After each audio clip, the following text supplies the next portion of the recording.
కేరళకు శాపంగా మారిన 2 నెలలు పెను విపత్తులన్నీ అప్పుడే దేవుళ్ళు దేవతలు నడియాడే భూమిగా కేరళకి పేరు. మిగిలిన రాష్ట్రాలకు భిన్నంగా ఉంటుంది కేరళ. ఈ రాష్ట్ర ప్రజల జీవన విధానం కాస్త కొత్తగా ఉంటుంది. పేరుకు దక్షిణాది రాష్ట్రాల్లో ఒకటైనప్పటికీ వీరు ఎక్కువగా ప్రకృతి ఒడిలో జీవిస్తుంటారు. చుట్టూ పచ్చని వాతావరణంలో ప్రశాంత జీవనం సాగించే వీరికి ఏడాదిలో 2 నెలలు మాత్రం కాలరాతుల్ని తలపించే పరిణామాలు చోటు చేసుకుంటూ ఉంటాయి. తాజాగా కొండచర్యలు విరిగిపడిన ఉదంతంలో 151 మంది ప్రాణాలు కోల్పోతే మరో 128 మందికి గాయాలు అయ్యాయి.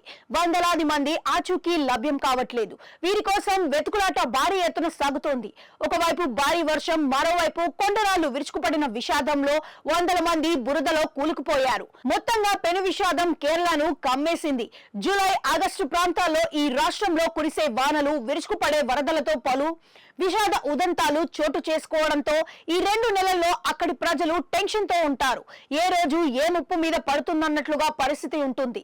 2020 ఆగస్టు 6న ఇడుక్కి జిల్లాలోని పెట్టిముడిలో ఇదే తరహా భారీ వర్షాలకు కొండచర్యలు విరిగిపడి 70 మంది ప్రాణాలు కోల్పోయారు. 2019 ఆగస్టులో మల్లపురం, వాయనాడ్, కోలికీర్ జిల్లాలోని పలు ప్రాంతాల్లో కొండచర్యలు విరిగిపడిన ఉదంతాల్లో 76 మంది చనిపోయారు. వారిలో 16 మంది డెడ్ బాడీలు నాటికి లభించలేదు. 2021 ఇడుక్కి జిల్లాలో 2 చోట్ల కొండచర్యలు విరిగిపడి 21 మంది మరణించారు.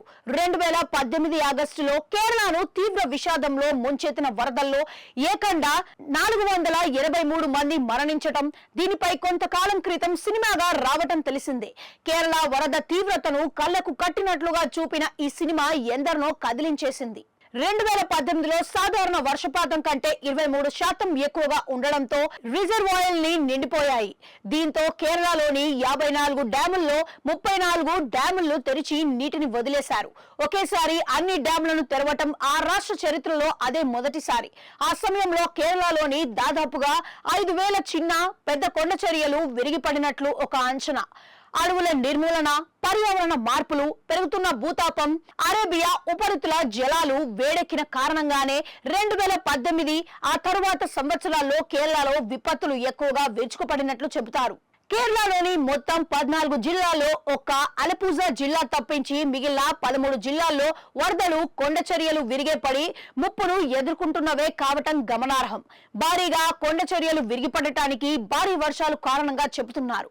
దీనికి కారణం ఏమిటన్న దానిపై నిపుణుల వాదన ప్రకారం అరేబియా సముద్రం వేడెక్కుతుండటంతో కేరళలోని పలు ప్రాంతాల్లో డిప్ క్లౌడ్ సిస్టమ్స్ ఏర్పడి అతి భారీ వర్షాలు కురుస్తున్నాయని చెబుతున్నారు.